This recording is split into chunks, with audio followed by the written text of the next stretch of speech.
JK physio and rehab centre Rajasthan का सबसे अत्याधुनिक सुविधाओं वाला फिजियोथेरेपी सेंटर।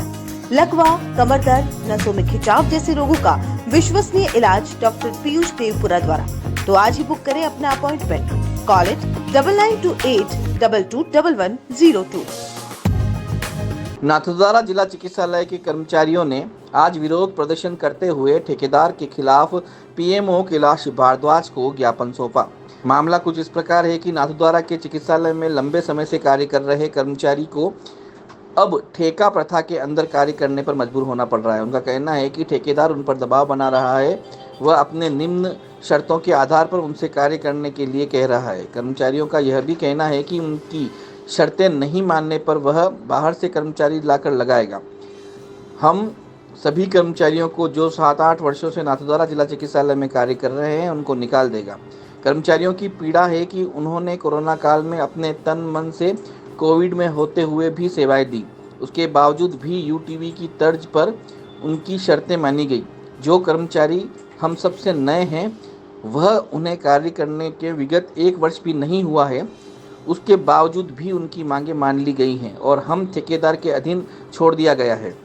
अब ठेकेदार अपनी मनमानी कर रहा है, जिसको लेकर आज हम कर्मचारियों ने प्रदर्शन किया व ज्ञापन दिया है।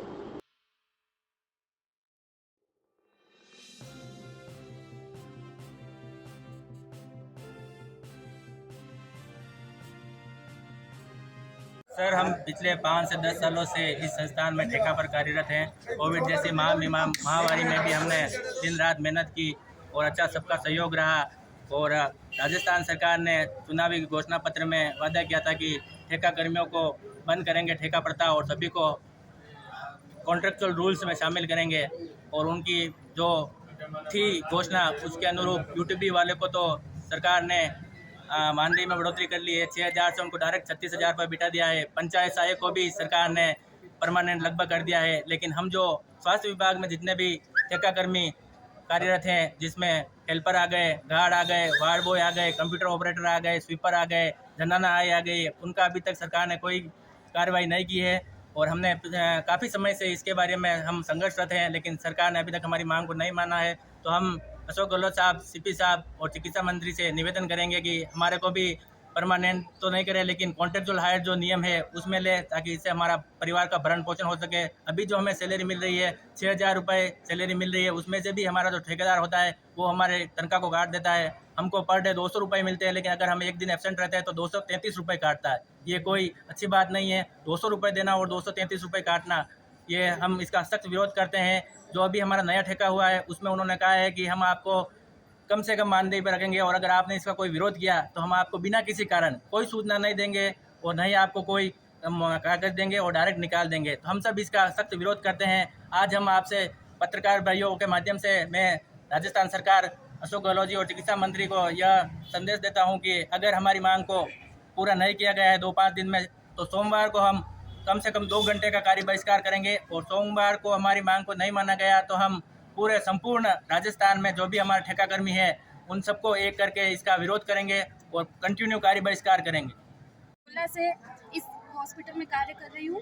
मैं पहले संविदा पे थी डीडीसी सहायक के रूप में, उसके बाद संविदा से हटा के और ठेका में लिया गया कंप्यूटर ऑपरेटर के पद पर। उसके साथ ही मैंने डीडीसी, सोनोग्राफी, ट्रॉमा वार्ड सभी तरफ कार्य किया, लेकिन फिर भी आज दिन तक न तो कोई मानदेय बढ़ा और ना ही कोई सरकारी सुविधाएं हमें प्राप्त हुई। साथ ही मैं ये कहना चाहती हूँ इन सभी के पक्ष में कहना चाहती हूँ कि हम सभी का मानदेय पूर्ण रूप से बढ़ाया जाए और सरकार अपनी मांगों को जिस प्रकार से हमारे साथ रखती है उस पर खरी उतरे, यही कहना चाहती हूँ। और साथ ही ये कहना चाहती हूँ कि कोरोना काल में हमने जो कर्मठ कार्यकर्ता की भूमिका निभाई, साथ ही हमने हमारे शरीर की जो क्षति की, उस क्षति का प्रत्यक्ष प्रमाण इस मानदेय को पूर्ण रूप से बढ़ाकर पक्ष रूप में दिया जाए, यही कहना चाहती हूँ। और यूटीपी वाले आए को बहुत कम दिन हुए, फिर भी उनकी मानदेय में भी वृद्धि हुई, उन्हें पूर्ण रूप से सरकारी सुविधाएं मिली।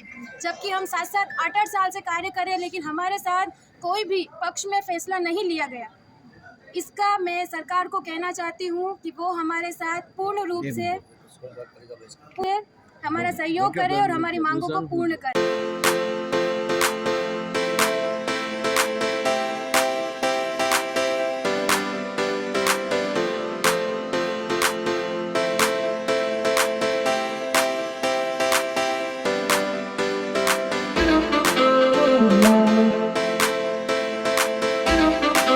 है।